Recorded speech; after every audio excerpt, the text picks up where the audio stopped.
యోహాను సువార్త 13వ అధ్యాయం. యేసు ప్రభు వారు సిలువకు వెళ్ళక మునుపు చేసిన ఒక ప్రేమ కార్యం అని మనకు పరిచయం. భోజనం అంటే పస్కా పండుగ మేడగదిలో సిద్ధం చేసినారు. దీన్నే కొంతమంది ప్రభురాత్రి భోజనము అంటారు. దీన్ని ఏమంటారంటే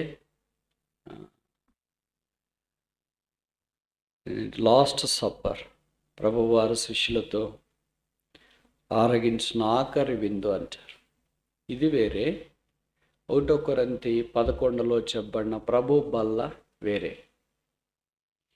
ఈ ప్రభురాత్రి భోజనం అనేది చరిత్రలో ఒకేసారి జరిగింది. It can be repeated. అది యేసు ప్రభు 12 మంది శిష్యులతోనే జరిగింది, మేడగదిలో జరిగింది. దాన్ని లాస్ట్ సప్పర్ అని అంటారు.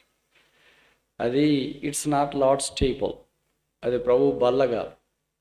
1 కొరింథీ 11వ అధ్యాయంలో ప్రభు అయిన యేసు తాను అప్పగించబడిన రాత్రి అని పౌలు ఆరంభించింది, బోధించింది, ప్రకటించింది లార్డ్స్ టేబుల్. లార్డ్స్ టేబుల్ అనేది మేడగది మీద కాదు, రైల్వే స్టేషన్లో తినొచ్చు, చెట్టు కింద పెట్టుకోవచ్చు. ఎక్కడ దేవుని ప్రజలు చేరి వస్తారు, 2-3 కలుస్తారు, వారు ఆ బల్ల చుట్టూ చేరి వచ్చినప్పుడు they can celebrate the death of Jesus Christ. The table is a celebration. No person in this world would celebrate the death except Christian. ఒక క్రైస్తవుడు తప్ప ఇంకెవరు మరణాన్ని. కనుక ప్రభు బల్ల వేరే, ప్రభు రాత్రి భోజనం వేరే. ప్రభు రాత్రి భోజనం ఒకేసారి జరిగిన చరిత్రలో మరలా జరగదు. అర్థమవుతుందా మీకు? ఆ 12 మందికి సిద్ధపరిచిందే ప్రభు రాత్రి భోజనం. మనం రాత్రి కాదుగా తినేది. ఇప్పుడు ఎప్పుడో అయింది, పగలైంది. రాత్రి చేసి కూడా రాత్రి చేస్తుండొచ్చు. కొన్ని దేశాల్లో పరిస్థితులను బట్టి వాళ్ళు రాత్రి ప్రభు బల చుట్టూ చేరి వస్తుండొచ్చు. మెట్టుకు ప్రభువారు తన శిష్యులతో పాటు ఈ ఆఖరి భోజన సహవాసం కొరకు చేరి వచ్చినప్పుడు వారి సాంప్రదాయ ప్రకారం కాళ్ళు కడుక్కోవడం, చేతులు కడుక్కోవడం ఆనవాయితీ. అందుకే ఆ 12 మంది శిష్యులతో తాను కూడా కూర్చున్నాడు భోజనానికి. కానీ వాళ్ళ చేతులు కాళ్ళు కడుక్కునే ఆనవాయితీ జరిగించబడలేదు. అందుకే ప్రభువారు భోజన భక్తి నుండి లేచి తాను దేవుని యొద్ద నుండి బయలుదేరి వచ్చినాడని, తిరిగి దేవుని యొద్దకు వెళ్ళవలసిందని ఎరిగి భోజన పంక్తిలో నుండి లేచి పై వస్త్రం అవతల పెట్టి ఒక టువాలు తీసుకొని నడుము కట్టుకొని పళ్ళెంలో నీళ్లు పోసుకొని ఎవరి పాదాలు, తండ్రి పాదాలు కడుగ మొదలు పెట్టినాడంటే బాగానే ఉంది. శిష్యుల పాదములు కడగ మొదలు పెట్టెను. ఈ మాట అనగా ఏం మొదలు పెట్టినాడు? దేనికి మొదలు? ఇది వెరీ గుడ్, చాలా బాగా చెప్తారు. అసలు మీకు చెప్పరు కానీ చెప్తే మాత్రం పోటీ ఎవరు ఉన్నారు మీకు? దేనికి మొదలు పెట్టాడు? This is the ministry of the cross and the beginning of the cross. సిలువ పరిచర్య మొదలు పెట్టాను. ఈ మొదలు పెట్టుకోకుండా సిలువ దగ్గరకు ఒకేసారి రాలి నన్ను కూడా తీసుకెళ్ళి సిలువ వేయడం కుదరదు.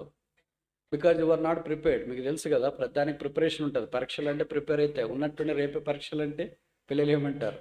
ఉన్నట్టుండి పేషెంట్కి రేపే ఆపరేషన్ అంటే ఏమంటాడు పేషెంట్? అది నేను రెడీ కాలేదు. కనుక ఉన్నట్టుండి రేపే ఇంటర్వ్యూ అంటే ఏమంటారు? రెడీ కాలేదు కదా, ప్రిపరేషన్. కనుక ప్రభు సిలువ ఉన్నట్టుండి అలాగా అక్కలేదు. ఇక్కడ నుండి 13వ అధ్యాయం నుండి ఆరంభించి ఈ సిలువ పరిచర్య ఎలా ముగించబడింది? యోహాను సువార్త జాన్ చాప్టర్ 19 verse 30.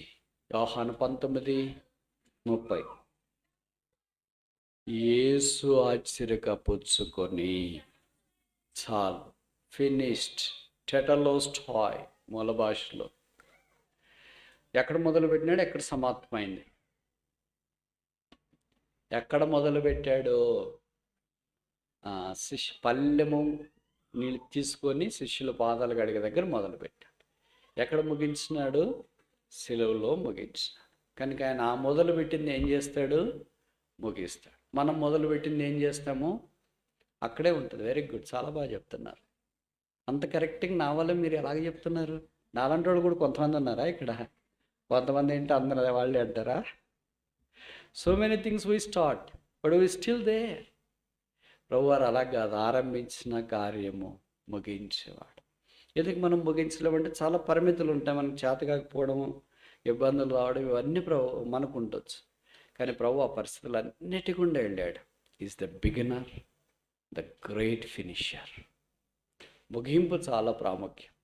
అందుకే మనకు తెలుసు కదా, ప్రసంగి గ్రంథంలో చెప్పబడింది, కార్యారంభము కంటే కార్యంతం. ప్రభువారు ఆరంభించిన పరిచయం మనం చూడటానికి ప్రయత్నం చేస్తాం. ఊహించండి, దాదాపు 12 మంది శిష్యులు కూర్చొని ఉంటే యేసు ప్రభు లేచి పల్లెం తీసుకుని నీళ్లు పోసుకొని టువాల్ తీసుకుంటుంటే మిగతా శిష్యులు ఏం చేస్తున్నట్లు? సెల్ఫీలు తీసుకుంటున్నారా? వీడియో తీస్తున్నారా? లైవ్ ఇస్తున్నారా? ఎవరికో ఒక్కరికన్నా రావాలి కదా. మనం కూడా పాత్ర పట్టుకుందాం, మనం నీళ్లు పోస్తాం, మనం టవాల్ తీసుకుందాం. నువ్వు కడుగుతాడు ప్రభు, మేము తుడుస్తా వెళ్తామని చెప్పొచ్చుగా. లేకపోతే ప్రభు మేము గడిగేస్తాంలే, మీరు వెనక్కి వస్తూ ఉండండి, ఎవరికి సరిగ్గా అడగలేదు మీరు చెప్తా ఉండండి, మేము గడిగేస్తాంలే అని చెప్పొచ్చుగా. ఏ ఒక్కరు కూడా పల్లెత్తు మాట మాట్లాడినట్లు వాక్యలో మనం చూడం, అంటే కడిగే విషయంలో. కానీ ప్రభువారు తన ప్రేమను వెల్లడి చేయటానికి ఇదొక అందమైన అనుభవం. 5 రకాలైన ప్రేమను ఇక్కడ వెల్లడి చేసిన. మొదటి చూస్తామా, యోహాను 13వ అధ్యాయం 5వ వచనం. అంతటా పళ్ళెములో నీళ్లు పోసి శిష్యుల పాదములు కడుగుటకు తాను కట్టుకొని ఉన్న తువాలుతో తుడుచుటకు మొదలు. ఎవరు తుడుస్తారు? ఇవన్నీ తెలుగు పదాలు, మీకు తెలుగు రాదు కదా, అంత ఇంగ్లీష్ మీడియమేనా? ఎప్పుడు తుడుచుకుంటాము? ఏమన్నా మైలు ఉంటేనే కడుక్కుంటాం, తుడుచుకుంటాం. ఈ శిష్యులు భౌతికమైన మైలే కావచ్చు, ఇది దుమ్ము అది ఇదే కావచ్చు. ఇది అనాలజీ. మన జీవితంలో కూడా లోకంలో ఇలాంటి మైలు, పాపము, అపవిత్రత, అపరాధము, దోషము ఇవన్నీ ఉన్నాయి కనుక ఇది కడుక్కోవడం మాత్రమే కాదు, తుడుచుకొనుట అవసరం. ఏది కడుగుతుంది? 1 యోహాను 1:7 యోహాను భక్తుడు అన్నాడు, యేసు రక్తము ప్రతి పాపము నుండి ఎవరిని? మనలను. అంటే యోహాను భక్తుడికి కూడా ఏం కావాలంట? యేసుప్రభు రక్తం కావాలంట. నాకు ఇలాంటి చదివినప్పుడు ఆశ్చర్యం వేసింది. యోహాను భక్తుడిలాగా యేసుప్రభు రొమ్మను ఆనుకుని ఉండేవాడికి యేసుప్రభు రక్తం కావాలంటే మనకేం కావాలా? మనకి ఇంకెంత కావాలా?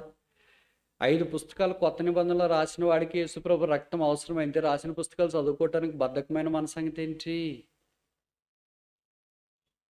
యేసుప్రభు యొక్క అద్భుతాలు ముఖాముఖిగా చూసిన వానికి యేసుప్రభు యొక్క రక్తం కడగదల అవసరమైతే యేసుప్రభు యొక్క అద్భుత కార్యాలు చదివి ఆ ప్రకారం జీవించడానికి కూడా ఇబ్బంది పడే మన సంగతి ఏంటి?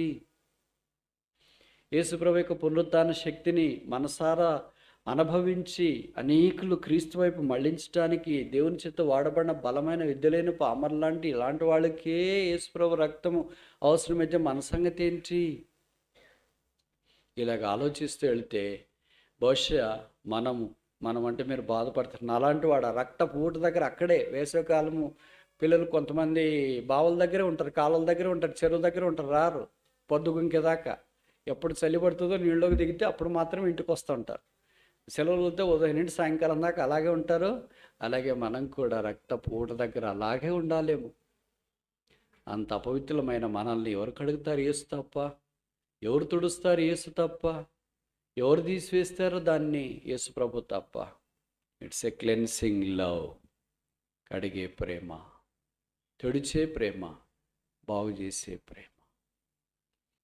యేసు మనల్ని కడుగుట కొరకై ఎప్పుడూ సిద్ధంగా ఉన్నాడు. నీళ్ళు ఆయనవే, మనం నీళ్ళు తీసుకెళ్ళాల్సిన పని లేదు. పాత్ర ఆయనదే, మనం పాత్ర తీసుకెళ్ళాల్సిన పని లేదు. తర్వాత ఇంకేంటి? టవాల్ ఎవరిది? మందే అయిందే. ఎక్కడ ఐక్యలో తెచ్చారా? పాత్ర అయిందే, టవాల్ అయిందే, నీళ్ళు అయిందే. కడిగించుకోవటానికి మనం ఉండాలి రెడీ ప్రభువా అని.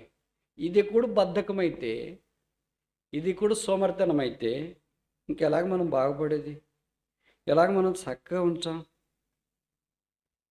అందుకే పరమగీతం 6వ అధ్యాయంలో ఒక మాట చెప్పబడింది. పరమగీతం 6వ అధ్యాయం, song of Solomon chapter 6 verse 6. 6:6. నీ పలువరుస కత్తెర వేయబడినవియు కడగబడి ఇప్పుడే కడగబడి, ఈ మాట ఆలకించండి. వాష్డ్.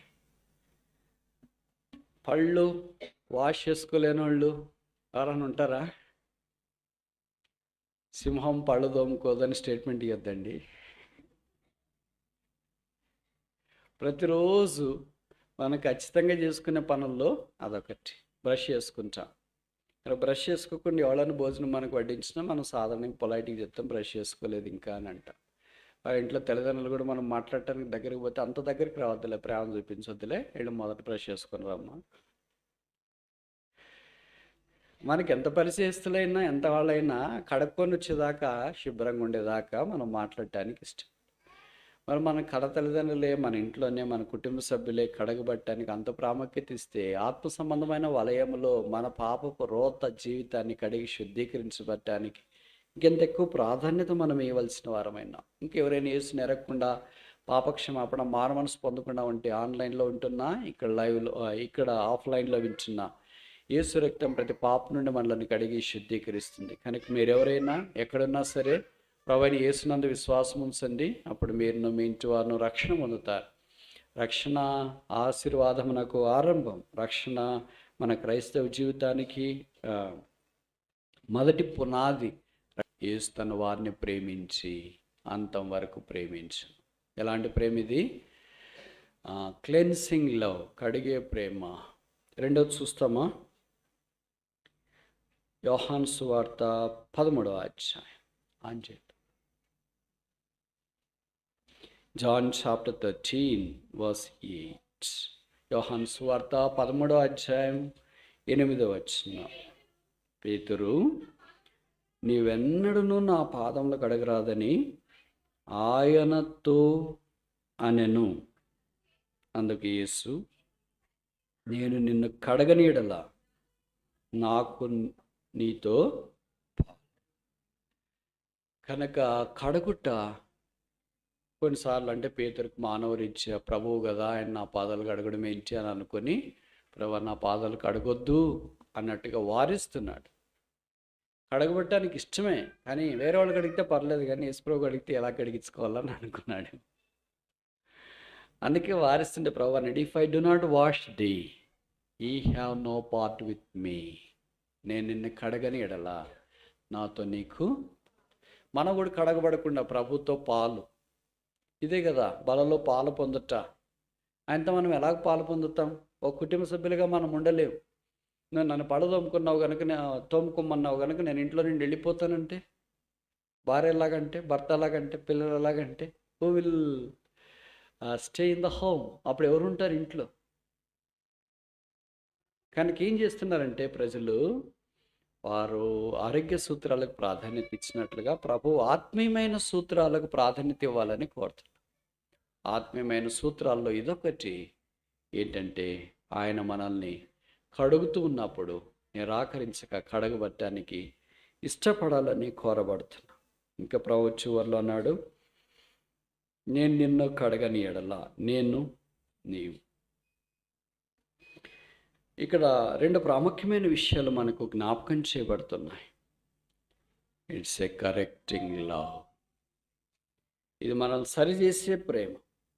చాలాసార్లు మనం సరిచేయబట్టడానికి ఇష్టపడం. పేతుల్లో ఉన్న సుగుణాల రాశిలో ఒక్కటేంటంటే, ప్రభు సరిచేయటానికి, గద్దించడానికి ఇష్టపడినప్పుడు పేతురు దాన్ని అంగీకరిస్తాడు. మిగతా శిష్యులకు అది చాలా కష్టంగా ఉంటుంది. కానీ పేతురు మాత్రము ప్రభు అన్న మాట గద్దింపుకు ఎంత చక్కగా స్పందిస్తాడంటే చాలా మనకు ఆశ్చర్యం వేస్తుంది. యేసుక్రీస్తు ప్రభువారు తన మరణాన్ని గురించి ఆ శిష్యులతో మాట్లాడుతున్నప్పుడు ప్రభు అన్నాడు, ఇక నేను యెరూషలేముకి వెళుతున్నాను, అక్కడ అనేక హింసలు పొంది చంపబడి 3వ దినాన్ని లేస్తాను అని అంటే, పేతురు అన్నాడు ఆయన చేయబట్టుకొని, ప్రభువా అది నీకు దూరం అగునుగాక, బీ ఇట్ ఫార్ ఫ్రమ్ దీ. మిగతా 11 మందిలో ఎవళ్ళు అనలేదు, పేతురు మాత్రం అన్నాడు. ఈజ్ వెరీ ఎమోషనల్ పర్సన్, చాలా తొందరగా రియాక్ట్ అవుతాడు. కనుక రియాక్ట్ మంచిదో చెడుదని చూడట్లేదు, కానీ మొత్తానికి వచ్చింది మాట్లాడేశాడు. పాపమేం కాదు, లౌక్యము, ప్రేమ, ఆ ప్రభు మీద ఉన్న బంధం. అయ్యో ప్రభు పోతే అలాగా, మనం ఆయనతో పాటు ఉన్నాం కదా. డిటాచ్మెంట్ కావాలంటే మనకి ఇష్టం ఉండదు కదా. మాలాంటి వాళ్ళకి ఎప్పుడో ఒకసారి ఇటు ఉప్పుట వచ్చిపోతే మళ్ళీ మిమ్మల్ని వదిలేసి వెళ్ళాలంటే ఇబ్బందిగా ఉంటుంది. మీకు లేదనుకోండి, అది వేరే విషయము. 3.5 సంవత్సరాలు పేతురు ప్రభుతో ఉండి ఒక్కసారిగా ప్రభు నేను వెళ్ళిపోతున్నానని షాకింగ్ కదా ఇది. అందుకనే ప్రభు బీట్ ఫార్ ఫ్రమ్ ది, అది నీకు దూరమవును గాక అంటే ఇప్పుడు ప్రభు ఏమన్నాడు, మామూలుగా ఏమన్నా మనమైంటే, well done my disciple, you have done a great job for me all these 3 long years. I want to be with you, but what to do, I have to go to my father's house. బడా నమ్మకమైన నా సేవకుడా, నేను ఉండాలని ఉంది. మీలాంటి వాళ్ళు ఉంటే ఎలాగ వెళ్ళిపోద్ది, ఉండాలని ఉంది, కానీ వెళ్ళిపోవాలి కదా అని పొలైట్గా చెప్తాడేమో అని మనం అనుకుంటాం. చాలా మంచివాడు, నువ్వు చాలా బాగా చెప్పినావు చూడు, ఇంతమందిలో ఒక్కడికి కూడా ప్రేమ లేదు, ఎప్పుడు వెళ్తాడని ఎదురు చూస్తున్నారు, నువ్వు మాత్రం వెళ్ళొద్దని చెప్తున్నావు అని బహుశా అలాగ అనింటామేమో. కానీ ప్రభు ఏమన్నాడంటే, మత్తయి సువార్త 16వ అధ్యాయంలో 23వ వచనం, అయితే ఆయన పేతురు వైపు తిరిగి, సాతానా నా వెనుకకు పోము. నేను ఇప్పుడు ఒక మాట అడగొచ్చా మిమ్మల్ని? యేసు ప్రభు వారు 12 మంది శిష్యుల్లో ఎంతమందిని సాతానా అని గద్దించినాడు? ఎవరిని? పేతుర్ని. ఓకే, ఇస్కరియోతు యూదా ఎలాగ తీసుకున్నాడు, పేతురు ఎలాగ తీసుకున్నాడు? పేతురు ఏం చేశాడంటే దాన్ని సామాన్యమైన విధానంలో తీసుకున్నాడు. అందుకని తీసుకున్నాడని మనకి ఎలాగ తెలుస్తుందంటే, తిరిగి యేసు ప్రభుతోనే ఉన్నాడు. ఎందుకంటే యూజువల్గా అట్లా మనం వాళ్ళకి వాళ్ళు వచ్చి మాకు సలహా ఇవ్వడానికి ప్రయత్నం చేసినారనుకో, సాతానా get thee away from me, get behind me, నా వెనకకు పో, లేకపోతే నాతో నుండి వెళ్ళిపో అన్నాం అనుకో. అనుకోండి, అట్లా అనరు మేము. తర్వాత ఇంకోసారి పలకరిస్తారా, ప్రైజ్లాడు చెప్తారా, మీటింగ్కి వస్తారా, వస్తున్నానంటే అప్పటిదాకా వచ్చి ఆ రోజు మాత్రం ఖచ్చితంగా ఎగురు కొడతారు. ఏంటి అంత మాట అనాలా, అట్లా అనాలా, ఎట్లా అనాలా, ఎవరు అనుకుంటున్నా అని. అసలు నేనంటే ఏమనుకుంటున్నా, నేను హైటెక్ సిటీ, తర్వాత నేను అది ఇదేను అని చాలాసార్లు అనుకుంటా. అలాగ అంటామని కాదు, సాధారణంగా మన రియాక్షన్ ఎట్లుంటుందంటే, none of us like correction. ఏ ఒక్కరికి కూడా మానవ నైజం ఏంటంటే కరెక్షన్ తీసుకోవడం, గద్దెంపు తీసుకోవడం ఇష్టం ఉండదు. కొంతమంది తీసుకున్న ఎలాగ తీసుకుంటే ఇంక తప్పదు కదా, ఏం చేస్తామో, నా ఆయన తిట్టేస్తున్నాడు, మా అమ్మాయి తిట్టేస్తుందని వదిలేస్తారు, కానీ నాకు సమయం వచ్చినప్పుడు చూస్తాను. పేతురు వల్లే భవిష్య ఇలాగ తీసుకోలేమనుకుంటా. అందుకే పేతురు అలాగ తీసుకున్నాడు. దాని తర్వాత ప్రభు చాలా ఆయనకి బోధించడం ఆరంభించినాడు. ఈ never departed until to the end. చివరి సిలువ దగ్గర మాత్రం 3 సార్లు బొంకి దూరంగా వెళ్ళిపోయినట్లు వాక్యాలు మనం చూస్తాం. తర్వాత తిరిగి సమకూర్చిపడ్డాడు, అది వేరే విషయం. కరెక్ట్, ప్రభు ఇచ్చే గద్దింపును, కరెక్టింగ్ లవ్, అది ప్రేమతో ఇస్తాడు. తండ్రి శిక్షించు కుమారుడు మంచివాడు, తండ్రి శిక్షించని కుమారుడు దుర్బీజుడు. కనుక ప్రభు ఇచ్చే గద్దింపును మనం అంగీకరించడానికి ప్రయత్నించాలి. యూదా ఇస్కరియోతు దాన్ని తృణీకరించిన, నిరాకరించిన, ఆ తర్వాత ఎంత నష్టపోయాడో మనకు తెలుసు కదా. అందుకే మీరు గమనించుంటారు, మత్తయి సువార్త 26వ అధ్యాయం,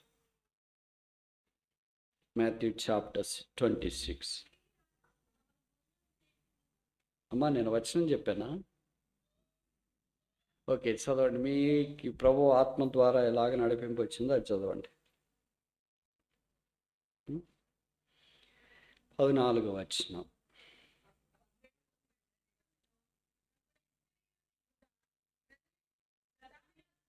చాలు. ఎప్పుడు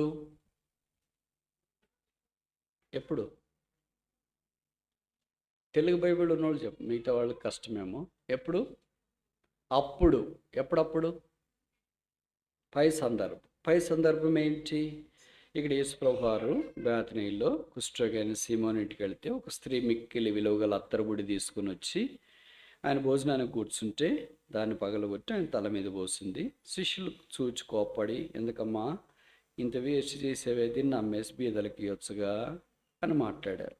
ప్రభు ఏం చాలా మంచి కార్యం చేసింది, ఈమెను ఎందుకు తొందర పెడుతున్నారు, బీదలు ఎప్పుడు మీతో కూడా ఉంటారు కదా, అయితే మరి నేను శిలువ మీదకి వెళ్తాను కనుక భౌతికంగా నేను మీతో ఉండను కదా, అందుకే ఈమె నా భూస్థాపన నిమిత్తం ఈ కార్యం చేసింది, ఎక్కడ సువార్త ప్రకటిస్తుందో ఇక్కడ ఇది కూడా ప్రకటించుడి అని చెప్పినాడు. అప్పుడు ఎప్పుడు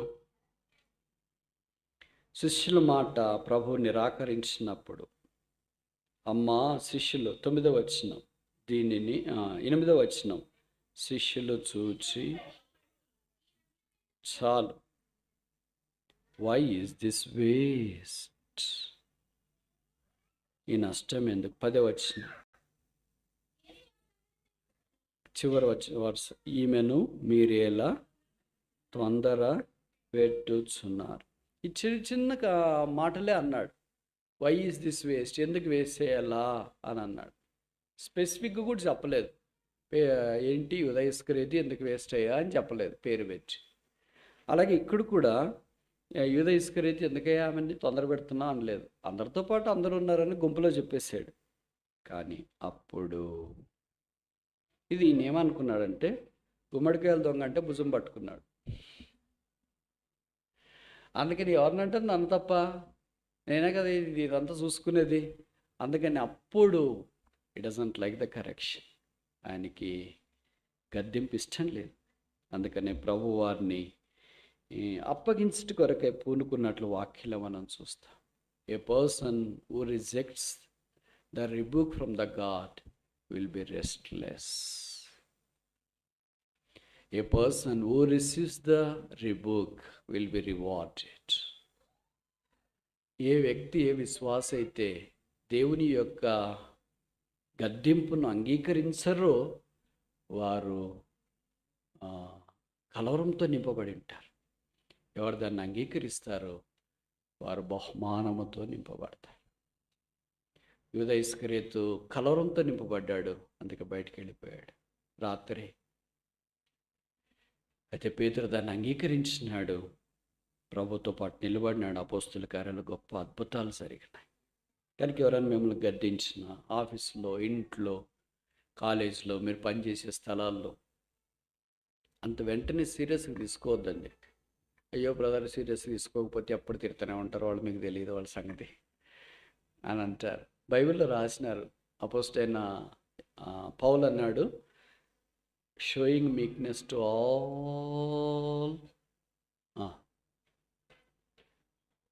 ఆల్ తెలీదా మీకు? తెలుసా తెలియదా? ఆల్ యువర్ మాస్టర్స్, మీ యజమానులకు విధేయులైనట. అలాంటి యజమానుల తర్వాత రాశాడు, ముష్కరులైన యజమానులు. యూజువల్గా అలాంటి వాళ్ళు ఉంటారు చాలా చోట్ల, బాసులు, పెద్ద పెద్ద బాసులు ఉంటారు. వాళ్ళు అందరు కాదు, 90%. మన ఎప్పుడో ఒక సర్వేలో కూడా రాసినారు, పెద్ద పెద్ద ఇన్స్టిట్యూషన్స్ హెడ్స్ అంట 70% అన్ఫిట్ అని ఒక సర్వే ఉంది మన ఇండియాలో. అంటే they are not fit for that post, but they are. అట్లా జరుగుతుంటాయి. ఎందుకు ఇలాగ జరిగింది? వ్యవస్థ. కనుక మన పని ఏంటి మరి? వ్యవస్థ కొరకు ప్రార్థన చేయడం, వ్యక్తిగా మనము సాత్వికముతో దేవుని యొక్క ప్రేమను వారికి చూపిస్తూ కొనసాగడం. తిడుతుంటారు, ఊరికే తిడతారు బ్రదర్, వాటికని తిడతారు బ్రదర్, కారణం లేకుండా తిడతారు బ్రదర్, పని చేసినా కూడా తిడతారు బ్రదర్, పని చేయకపోతే తిడుతుంటే ఇంట్లో కూడా అలాగే తిడతారు, మందిరంలో అలాగే తిడతారు, ఆఫీస్లో అలాగే తిడతారు, ఎక్కడ చూసినా తిడతారు. అసలు నేనంటే తిట్టించుకోవటానికి పుట్టానేమో అని అనిపిస్తుంది బ్రదర్ నాకు అనేవాళ్ళు కూడా కొంతమంది ఇక్కడ ఉన్నారు. మా ఆయన తిడతాడు, మా ఆవిడ తిడతాడు, అందరు తిడతారు, మిమ్మల్ని మాత్రం ఎవరు తిట్టేవాళ్ళు లేరు బ్రదర్ అంటారు. అందరికంటే ఎక్కువ నన్నే తిట్టేది, మీకు తెలుసో తెలియదు. అందరికీ తిట్టేవాళ్ళు ఉంటారు, చెట్టుకి తగినంత గాలి ఉంటుంది. యేసుప్రభుని కూడా ఆ దినాల్లో అలాగ అన్నారు. ఆయన రకరకాలుగా మాట, దయ్యం పట్టినాడు అని అన్నారు. ఇవన్నీ ఆయన భరించిన, నన్ను దయ్యం పట్టినాడు అంటారు. ఎవరు అన్నారో ఆ నాలుక డాష్ అని అంటే అయిపోయింటుంది వాళ్ళకి. ఎవరు నన్ను సిలువ వేయటానికి డ్యూటీలు అన్ని పట్టుకొని వస్తున్నారో వాళ్ళ కాళ్ళు డాష్ అని అంటే అక్కడే పడిపోయింటారు అందరూ, ఎక్కడిదక్కడే ఫ్లాట్. మరి దేవుని యొక్క ప్రణాళిక ఎలాగ నెరవేర్చబడాలా? కనుక దేవుడు ఉద్దేశం కలిగిన దాన్ని నెరవేర్చట కొరకై అలాగ నడిపించిన. కొన్నిసార్లు మనకి శిలువ మార్గం అనుమతిస్తాడు. నాకు చాలా కష్టంగా ఉండదు కొన్నిసార్లు. ఎలాంటి వాళ్ళు మనం తిడుతున్నారేంటి? మోషేని తిట్టాలంటే none of the Israel is eligible. ఇస్రాయేలీలు ఏ ఒక్కడు యోగ్యుడు కాదు. అవునా? ఎందుకంటే మోషే ఎలిజిబిలిటీస్ ఏంటి? దివ్య సుందరుడు. బైబిల్లో ఈ పదం ఈయనకొక్కటికే వాడబడింది, ఇంకెవరికి వాడబడలేదు. మిగతా వాళ్ళంతా సుందరంగా ఉన్నారేమో కానీ దివ్య సుందరంగా లేరు. కొంతమంది పేర్లు అలాగే పెట్టుకుంటారు. ఏం పేరంటే సుందరయ్య, సుందరమ్మ. వాడు సుందరంగా ఉంటే పర్వాలేదు, ప్రభుకి స్తోత్రాలు. ఈ విషయాలకు ఆపోజిట్గా ఉంటారు. నాకు తెలుసు ఒక ఆయన, మేము యూనివర్సిటీ చదివేటప్పుడు పేరు పెట్టుకున్నాడు. ఆయన పేరు ఏంటంటే ఎర్రయ్య. ఎట్లున్నాడంటే సింగరేణి కాలరీస్ బొగ్గు మాదిరి ఉన్నాడు. అలాగ ఉంటుంది. ఏం చేస్తుంది దానికి? ఆపోజిట్లో ఉంటాయి చాలు. మన దగ్గరికి వచ్చేటప్పటికి ప్రభు రకరకాల పరిస్థితులు కూడా మనం తీసుకుని వెళ్తున్నప్పుడు వాటిని అంగీకరించడానికి ఇష్టపడాలి. మూడోది చూస్తామా? యోహాను సువార్త 13వ అధ్యాయం. John chapter 13 verse 10.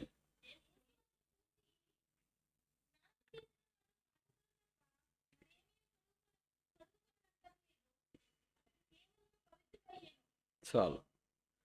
అతడు కేవలము పవిత్రుడు. ఆయన ఇట్స్ ఎ కౌన్సిలింగ్ లా.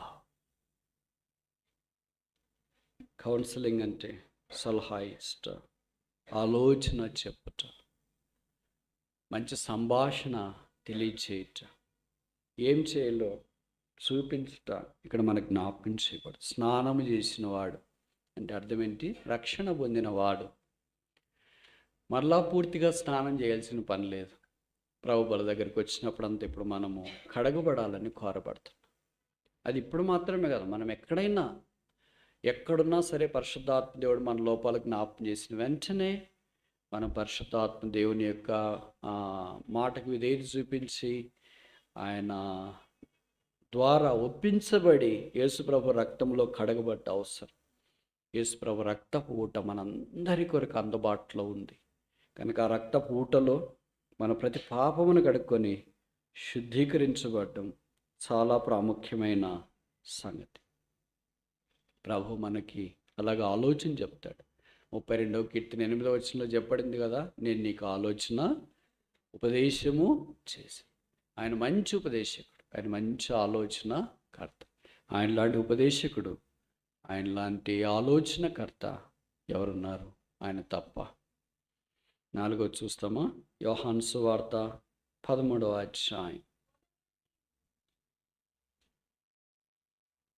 15వ వచనం.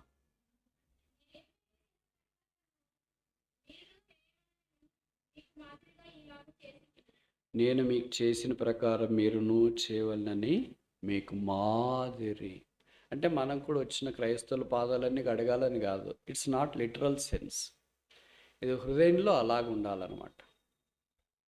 కనుక ఇది కమాండింగ్ లా, ఆజ్ఞాపించే ప్రేమ.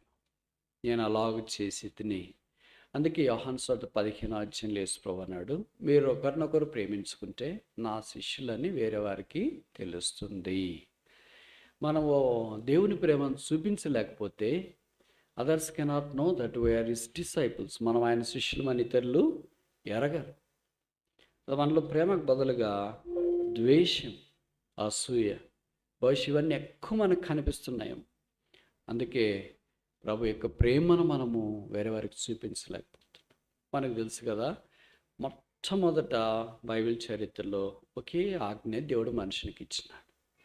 తోటలో నిషేధించబడిన చెట్టు ఫలములు తినవద్దు.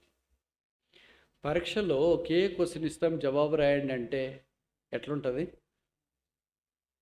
తేలిక కష్టమా? తేలికే కదా. తేలిక కాదంటారా?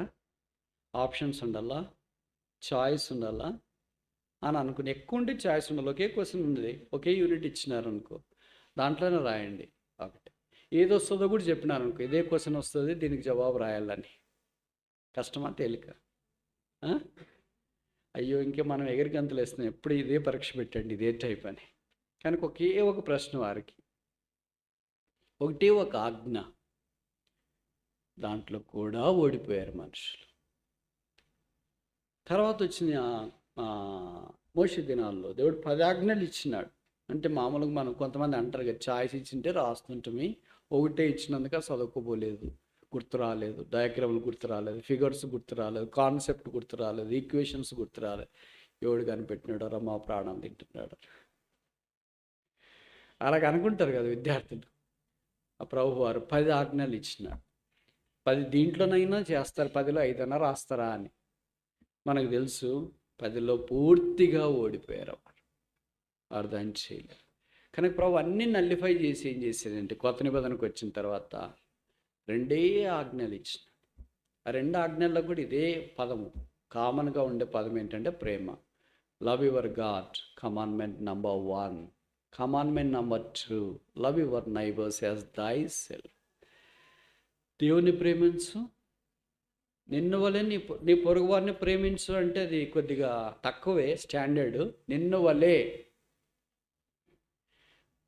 నువ్వు ఎట్లా బట్టలు ధరిస్తావో, ఎట్లా తిండి తింటావో, ఎట్లా మొబైల్ కొంటావో, ఎట్లా ఏది చేస్తావో సేమ్ ఇతరులు కూడా అలాగే ఉండాలా అని ఎప్పుడన్నా అట్లా అనుకున్నామా?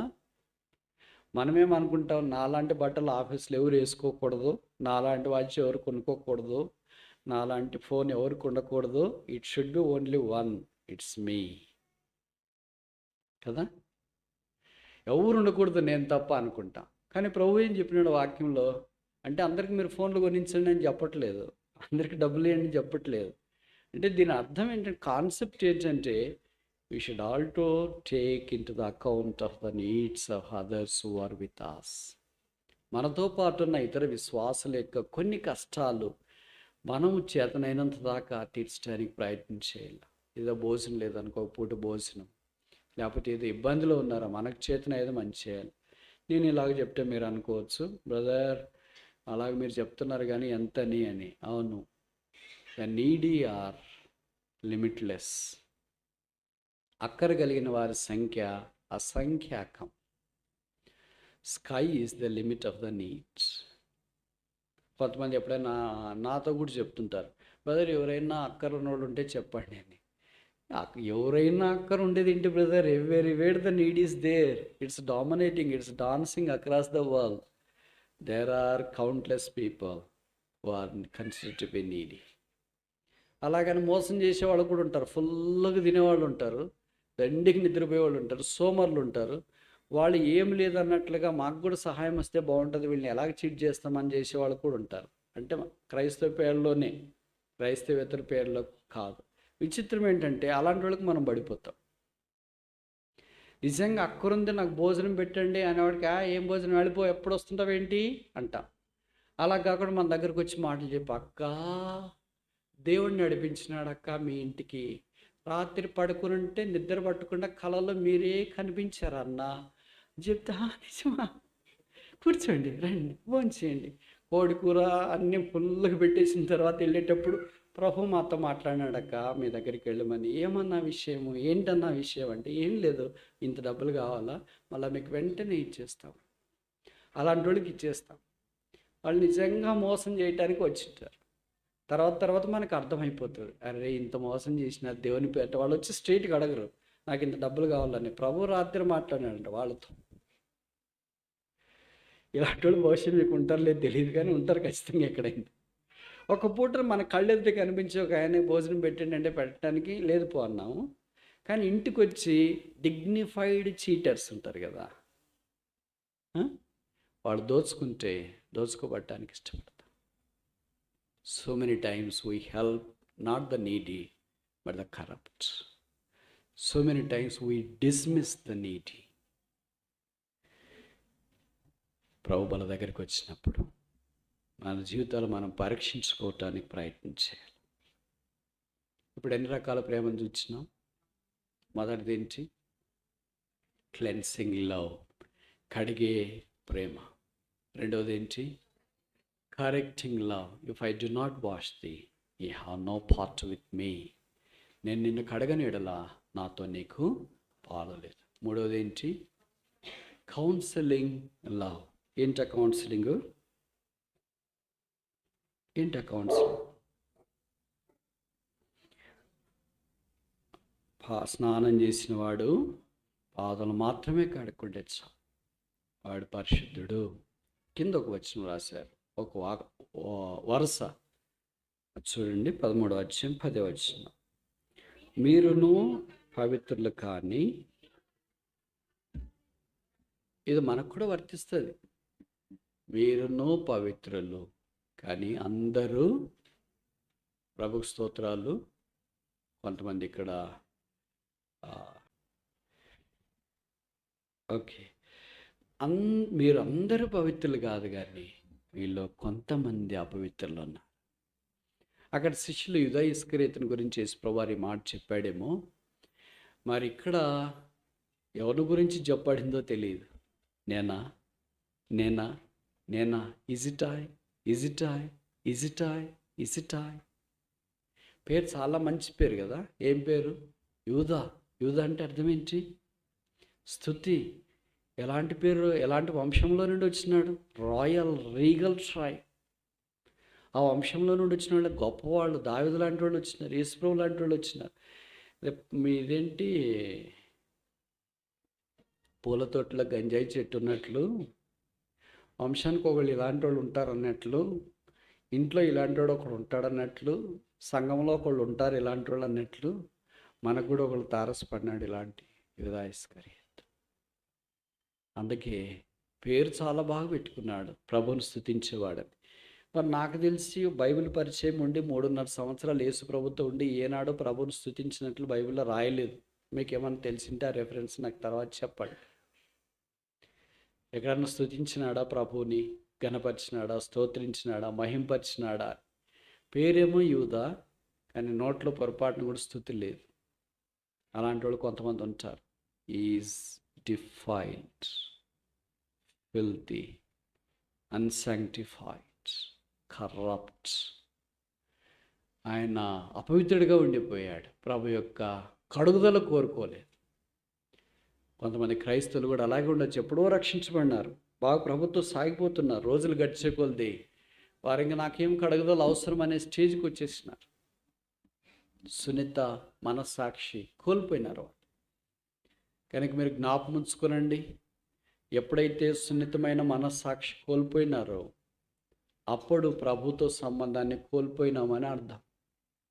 ఒక పొరపాటు చేసినప్పుడు, ఒక తప్పు మాట్లాడినప్పుడు, ఒక అబద్ధం చెప్పినప్పుడు, ఒక ఏదైనా పొరపాటు చేసినప్పుడు వెంటనే మనస్సాక్షి గద్దించి కలవరం తీసుకొని రాకపోతే, కలవరం వస్తే విశ్వాసి, కలవరం రాకపోతే డాష్. అర్థమైంది నేను చెప్పిన మాటలు. కొంతమందికి అలవాటు అయిపోయింటే అబద్ధాలు, కొంతమందికి అలవాటు అయిపోయింటే మోసాలు, కొంతమందికి అలవాటు అయింటే పాపం. వాళ్ళకి అది చేస్తేనే నిద్ర పడుతుంది, అది చేస్తేనే అన్నమాకలి వేస్తుంది, అది చేస్తేనే ఏదో భూమి మీద ఉన్నట్టు ఫీలింగ్ వస్తుంది, లేకపోతే అలాగ రాదు. ఆ స్టేజ్కి వెళ్ళిపోయినారంటే దేవుడు వారి భ్రష్టత్వానికి అప్పగించినాడు. దేవుడు వారి విషయం ఇంకేం చేయట్లేదు. ఈ silent about such people who have gone into the deception of this world. They have no part with God and is stable anyway. ఎవరైతే ప్రభువా నేను పాపిని అని ప్రభు దగ్గరికి రాగలుగుతున్నారో, ఆ ఒప్పుదల హృదయంతరంగంలో ఉందో, వారు ప్రభుతో అటాచ్మెంట్లో ఉన్నారు. They are in relationship with Christ who died for them. వారి కొరికే సిలువలో చనిపోయిన యేసు ప్రభుకు వారికి సంబంధం ఉందని మనకు జ్ఞాపకం చేయబడదు. 5వ దాకా చూస్తామా? యోహాను 13వ అధ్యాయం 1వ వచనం. John chapter 13 verse 1. తాను ఈ లోకము నుండి తండ్రి యొద్దకు వెళ్ళవలసిన గడియ వచ్చినని యేసు పస్కా పండుగకు ముందే ఎరిగినవాడై వారిని, ఎక్కడున్నారంట తన వారు? హైటెక్ సిటీలోనా? ఎక్కడున్నారంట? లోకంలో. They are not in the heaven. వాళ్ళు పరలోకంలో లేరు. లోకానికి పరలోకానికి తేడా ఏంటి? తెలుగు రాదా? 2 అక్షరాలే, పరా ప్లస్ లోకం. పరా తీసేస్తే ఏమొచ్చింది? కనుక anything that do not belong to the heaven or పరా ఇస్ వరల్డ్లీ. లోకానికి పరలోకానికి సంబంధించిన కానిదంతా లోకమే. అందుకే దీనికి యోహాను భక్తుడు తను రాసిన మొదటి పత్రిక 2వ అధ్యాయంలో రాశాడు కదా, లోకంలో ఉన్నదంతా శరీరాశ, నేత్రాశ, జీవపుటంబం. అయితే దేవుని చిత్తం జరిగించేవాడు నిరంతరము నిలుచు. ఈ లోకము దాని ఆశలన్నీ గతించిపోతున్నాయి. తన శిష్యులు లోకంలోనే ప్రభు ఉంచున్నాడు కనుక లోకములో ఉన్న తన వారిని ప్రేమించి, మనం ఏమనుకుంటాం, అబ్బా ఈ లోకంలో ఆడ బతుకుతాయి, ఈ లోకంలో ఎక్కడ ఉంటాయి, ఈ లోకంలో ఏం చేయగలుగుతాయి, ఈ లోకంలో ఎలాగైతే లోకమంతా పాడైపోయిందండి. లోకమంతా పాడైపోయిందంటే మనం కూడా ఆ దశకు వచ్చినామనే కదా అర్థం. కనుక ఇలాంటి లోకంలో ఉన్న తన వారిని ఆయన ప్రేమించి, అంటే ఇలాంటి లోకంలో ఉన్న వారికి ఒకే ఒక భద్రత ఏంటంటే the cover of the love of Jesus Christ. యేసు ప్రభు యొక్క ప్రేమ వలయం. బయట వర్షం పడుతున్నప్పుడు మనం ఇంట్లో ఉంటే షెల్టర్ అంటాం కదా, ఆశ్రయం. అలాగే లోకమంతా పాపంతో మునిగిపోతున్నప్పుడు, జలప్రళయం వచ్చినప్పుడు నోహు ఓడ ఉంది. మనలాగా ఈ లోకంలో జీవిస్తూ క్రైస్తవులుగా ప్రభు కొరకు కొనసాగిపోతున్న వారికి యేసు ప్రభు ప్రేమే ఒక మేఘస్తంభం, ప్రేమే ఒక షెల్టర్, ప్రేమే ఒక ఓడ, ప్రేమే ఒక దాపు, ప్రేమే ఒక దాగు చోటు, ప్రేమే ఒక చెట్టు నీడ. ఆ ప్రేమ వలయంలో నుండి మనం బయటపడితే నష్టపోయేది మనమే. అందుకే Jesus loved them to the uttermost, అంతము వరకు అని కిందేసి తెలుగు బైబిల్లో రాశారు. 2 అని రాసి సంపూర్ణముగా ప్రేమించు. Complete love. Oh what a love is this, complete love. కొంతమంది అలాగే చెప్తుంటారు, ఐ లవ్ యూ అంటే I true, I hate you అంటే I true, I don't like you I true. ప్రభు చెప్పేది అలా కాదు. His love is complete. అందుకే శిలువ మీద ఆయన పలికిన మాట, ఇట్స్ ఫినిష్డ్ అంటే it's completed, there is nothing left. కంప్లీషన్కి ఫినిషింగ్కి తేడా ఉన్నా ప్రభు ఈ పని ముగించినాడు. అందుకే ఆయన శిలువలో మన కొరకే చేసి ముగించిన కార్యాన్ని బల్ల మనకు జ్ఞాపకం చేస్తుంది. It's complete. ఆయన ప్రేమ శిలువలో పరిపూర్ణం చేయబడింది, అది పరాకాష్ఠకి వెళ్ళింది. ఆయన ప్రేమ వలయంలో ఉన్న మనము ఆయన ప్రేమకి ఎలా స్పందిస్తున్నాము. అందుకే యోహాను భక్తుడు రాసిన మొదటి పత్రికలో చెప్పబడింది కదా, మనము మొదట ప్రేమించలేదు కానీ ఆయన్ని ఈ ఫస్ట్ లవ్డ్ us, ఆయనే మొదట మనలను ప్రేమించి. It is he who has taken initiation. ఆయనే ఆరంభము తీసుకున్నాడు, ఆయనే మన దగ్గరికి వచ్చిన, ఆయనే పరామర్శించిన, ఆయనే చాలిపట్టాడు. ఈ మధ్యాహ్నం ప్రభు దగ్గరికి బల దగ్గరికి వస్తున్న మనము ప్రభు ప్రేమకు నిజంగా పాత్రలం కాదు. ఆయన మనల్ని ప్రేమించడానికి ఒకే ఒక హేతు, ఆయన పోలిక చొప్పున మనము ఈ భూమి మీద జన్మించిన. అందుకే ఆయన పోలికలో మనం చేయబట్టాం, ఆయన చేతి పని అయి ఉన్నామని వాక్యం. We are his workmanship